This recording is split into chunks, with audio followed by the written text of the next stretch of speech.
Good morning बच्चों। आज हम आपकी पुस्तक हिंदी व्याकरण से पाठ 16 जिसका नाम है पद परिचय वो पढ़ेंगे और समझेंगे। तो देखते हैं पद किसे कहते हैं। जब शब्द वाक्य में प्रयुक्त होकर व्याकरणिक नियमों के अनुसार कार्य करता है तो उसे पद कहते हैं। वाक्यों में प्रयुक्त सभी पदों का व्याकरण की दृष्टि से परिचय देना पद परिचय कहलाता है। पद के कुछ भेद हैं बच्चों। पद के दो भेद होते हैं, एक होता है विकारी और एक होता है अविकारी। विकारी के भेद होते हैं संज्ञा, सर्वनाम, विशेषण और क्रिया। 4 भेद विकारी के होते हैं और 4 ही अविकारी के होते हैं। अविकारी में क्रिया, विशेषण, संबंध बोधक, समुच्चय बोधक और विस्मयादि बोधक आते हैं।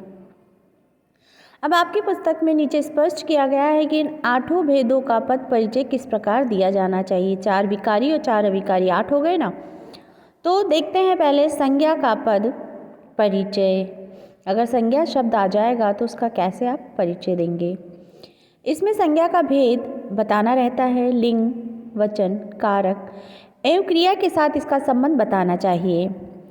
संज्ञा के पद परिचय में निम्नलिखित बातों का भी ध्यान रखना चाहिए। जैसे भेद में क्या बताएंगे, व्यक्तिवाचक है या जातिवाचक है या भाववाचक है। लिंग जानती हैं बच्चों, 2 ही लिंग होते हैं, स्त्रीलिंग और पुल्लिंग। वचन में एक वचन बहुवचन बताएंगे। कारक में आप 8 कारक होते हैं, 8 कारक में वो कौन सा कारक है वो बताना है। संबंध बताना है क्रिया अथवा अन्य पदों से उसका। जैसे उदाहरण दिया है गीतू दूध पीती है, तो इसमें गीतू शब्द जो है वो संज्ञा है, क्योंकि नाम है तो संज्ञा है। तो भेद क्या है, गीतू व्यक्तिवाचक। लिंग क्या है, स्त्रीलिंग। वचन कौन सा, एक वचन। कारक कौन सा है, कर्ता कारक है बच्चों। संबंध क्या है, जो पीती है क्रिया का ये क्या है, कर्ता, यानी पीने का काम कौन कर रहा है, गीतू ही तो कर रही, तो वो कर्ता हुई। दूध का देख लेते हैं। दूध भी क्या है, संज्ञा पद है। कौन सी संज्ञा है, दूध द्रव्यवाचक संज्ञा है बच्चों। कौन सी, द्रव्यवाचक आपको दिया है, देखिए। लिंग कौन सा है, दूध पुल्लिंग है। वचन, दूध एक ही वचन है। कारक कौन सा है, कर्म है, क्योंकि दूध पीने का कार्य कर रही है ना। संबंध क्या है, पीती है क्रिया का ये कर्म है। अब देखते हैं सर्वनाम का पद परिचय बच्चों। सर्वनाम में भेद बताएंगे। 6 भेद होते हैं ना, उन भेदों में वो कौन सा भेद है, पुरुषवाचक है या प्रश्नवाचक है या निजवाचक है, निश्चयवाचक है या अनिश्चयवाचक है। वचन में एक वचन बहुवचन, लिंग में स्त्रीलिंग पुल्लिंग। पुरुष में आपको पुरुष बताना है, क्योंकि सर्वनाम में पुरुष भी होते हैं ना। तो उत्तम पुरुष है, मध्यम पुरुष है, अन्य पुरुष है। कारक उसी तरीके से बताना है, कर्ता, कर्म, करण, संप्रदान, अपादान, संबंध, अधिकरण, संबोधन। संबंध वही बताना है क्रिया से क्या है। जैसे उदाहरण दिया है आपको, वह दाल के साथ भात खा रही है, तो वह शब्द आप जानते हैं क्या है, वह सर्वनाम है। कौन सा, अन्य पुरुषवाचक सर्वनाम है। लिंग क्या है, खा रही है क्रिया से पता चल रहा है तो स्त्रीलिंग है। वचन एक वचन है, पुरुष क्या है, अन्य पुरुष है। कारक कौन सा है, कर्ता कारक है। संबंध क्या है, खा रही क्रिया का कर्ता है। अब देखते हैं विशेषण का पद परिचय बच्चों। विशेषण के भेद बताने रहते हैं। विशेषण के 4 भेद हैं, गुणवाचक, संख्यावाचक, परिमाणवाचक और सार्वनामिक। लिंग बताना है, पुल्लिंग, स्त्रीलिंग। वचन बताना है, एक वचन बहुत। इनमें अवस्थाएं बतानी, क्योंकि विशेषण में अवस्थाएं होती हैं। तो मूलावस्था, उत्तरावस्था, उत्तमावस्था कौन सी है। और विशेष ये है कि किसी भी संज्ञा या सर्वनाम की विशेषण मतलब वो किस चीज़ का विशेष्य बताना है, तो किसका वो विशेष्य, उसका विशेष्य कौन है और विशेषण वो किसका है। जैसे उदाहरण दिया है आपको, पेड़ पर लगे काले जामुन बहुत मीठे हैं, तो भेद क्या है, गुणवाचक विशेषण है, मीठा ही तो है ना। लिंग क्या है, स्त्रीलिंग है, जामुन स्त्रीलिंग है।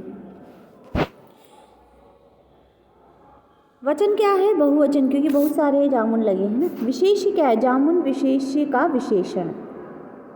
जामुन विशेष शब्द है और मीठा क्या है, विशेषण है। आगे देखते हैं।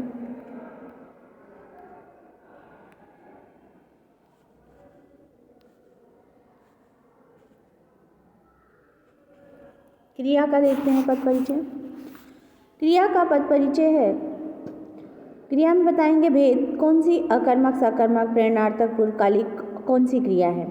काल बताएंगे, उसमें क्रिया में वर्तमान है, भूत है, भविष्य है। वाच्य भी बताएंगे, कृत है, कर्म है, भाव है। लिंग बताएंगे, पुल्लिंग, स्त्रीलिंग। वचन बताएंगे, एक वचन, बहुवचन। पुरुष भी बताएंगे, उत्तम है, मध्यम है, अन्य है। संबंध बताएंगे कि अन्य शब्दों के साथ क्या संबंध है। जैसे उदाहरण है, सिद्धार्थ ने घायल हंस को उठाया। पद परिचय उठाया बताना है, उठाया क्रिया का परिचय बताना है तो क्रिया ही लेंगे ना इसमें से, तो उठाया क्रिया है। तो क्रिया का भेद होगा सकर्मक, क्योंकि उत्तर मिल रहा है ना, इसलिए सकर्मक क्रिया। लिंग क्या है, पुल्लिंग, वचन, एक वचन है। काल कौन सा है, सामान्य भूत काल, उठाया। वाच्य, कर्तवाच्य। अब क्रिया विशेषण का पद परिचय देना है बच्चों, जो क्रिया की विशेषता बताते हैं उन्हें क्रिया विशेषण कहते हैं। लेकिन क्रिया विशेषण का पद परिचय कैसे होगा। भेद होता है कालवाचक, स्थानवाचक, परिमाणवाचक, रीतिवाचक। उस क्रिया का उल्लेख जिसकी विशेषता बताई जा रही है। जैसे पुस्तकें धड़ाधड़ बिक रही थीं, तो भेद बताना है। अब धड़ाधड़ बिक रही थी, क्रिया की विशेषता क्या है, धड़ाधड़। तो रीतिवाचक क्रिया विशेषण है और बिक रही थी क्रिया की विशेषता बताई गई है। संबंध बोधक का पद परिचय किस प्रकार देंगे, भेद बताएंगे इसमें। कालवाचक, स्थानवाचक, दिशावाचक, साधनवाचक, समतावाचक, हेतुवाचक, तुलनावाचक, सहचरवाचक, विरोधवाचक और संग्रहवाचक। तो संबंध बोधक में संबंध बताना है संबंध बोधक का। जैसे उदाहरण है, कक्षा के भीतर बच्चे पढ़ रहे हैं, तो भेद है स्थानवाचक संबंध बोधक के भीतर ना, स्थान बता रहा है ना कहाँ। संबंध क्या है, कक्षा संज्ञा का संबंध वाक्य में आए दूसरे पदों से जोड़ रहा है। कक्षा का संबंध जोड़ रहा है ना, बच्चे पढ़ रहे हैं से। समुच्चय बोधक का पद परिचय किस प्रकार देंगे, इसमें भेद बताएंगे समुच्चय बोधक के, कैसा है, संयोजक है, विभाजक है, विकल्प सूचक है। संबंध है शब्दों का, उपवाक्यों से क्या संबंध है। जैसे मुझे राखियाँ खरीदनी थी इसलिए मैं बाजार गई। अब भेद है समानाधिकरण समुच्चय बोधक, मुझे राखियाँ खरीदनी थी इसलिए मैं बाजार गई। दोनों वाक्यों को आपस में क्या है, वो जोड़ रहा है, इसलिए शब्द जोड़ रहा है ना दोनों वाक्यों को। अब है विस्मयादिवादी बोधक का पद परिचय। विस्मयादि बोधक पद परिचय में मन के जिस भाव को अभिव्यक्त किया जाता है उसे निर्देश दिया जाता है। जैसे आहा बादल घिर आए,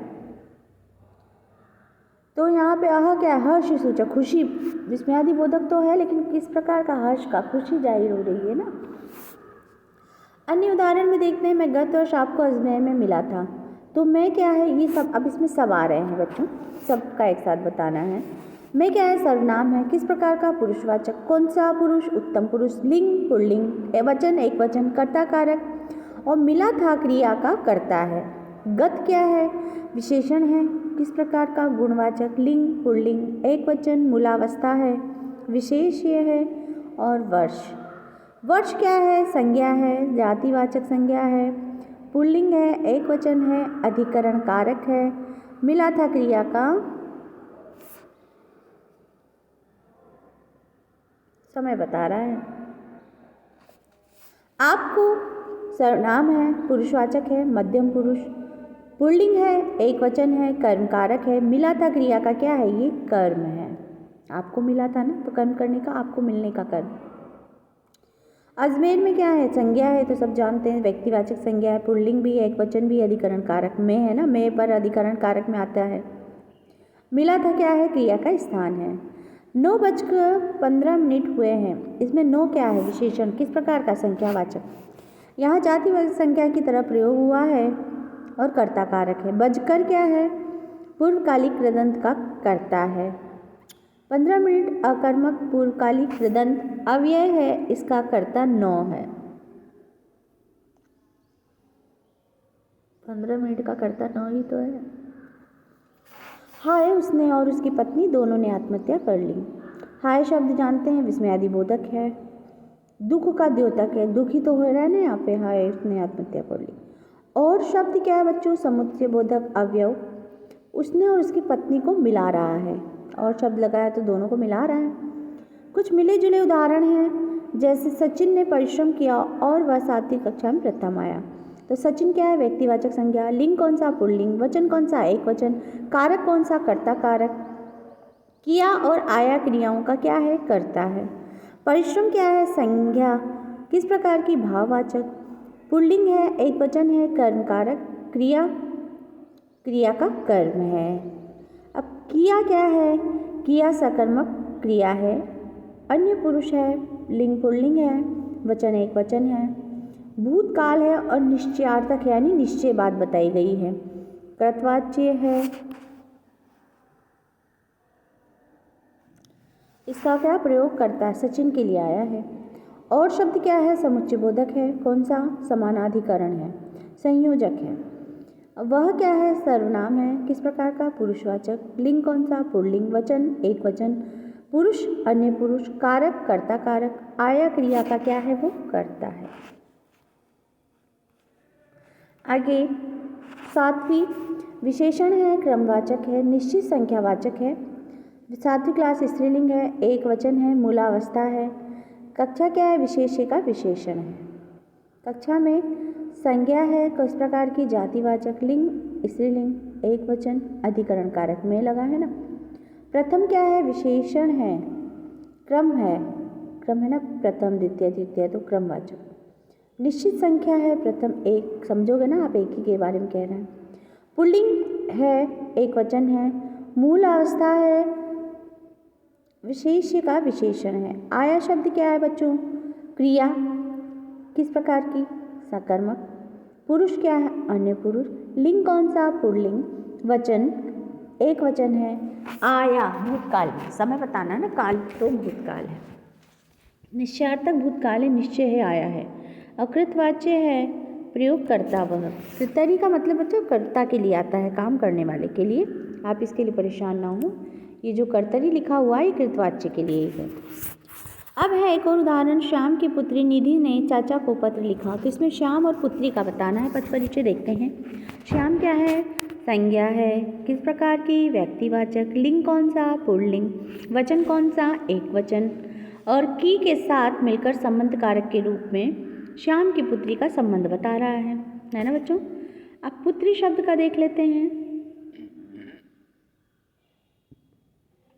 संज्ञा है पुत्री, किस प्रकार की, जातिवाचक। पुत्री क्या है, स्त्रीलिंग है, एक वचन है। ने कर्ता के साथ कारक का रूप निधि लिखा है, इसलिए क्रिया का क्या है, कर्ता भी है। पत्र क्या है, संज्ञा है, जातिवाचक संज्ञा। लिंग क्या है, पत्र पुल्लिंग है, वचन एक वचन। पत्रों तो लिखा नहीं है, पत्री ये तो एक वचन है। पत्र क्या है, कर्म कारक, द्विकर्मक क्रिया है, लिखा का मुख्य कर्म है। दो कर्म है ना करने वाले, तो वो द्विकर्मक क्रिया कहलाए। तो ये था बच्चों आपका पाठ पद परिचय। पुनः पढ़ के समझे ध्यान। धन्यवाद।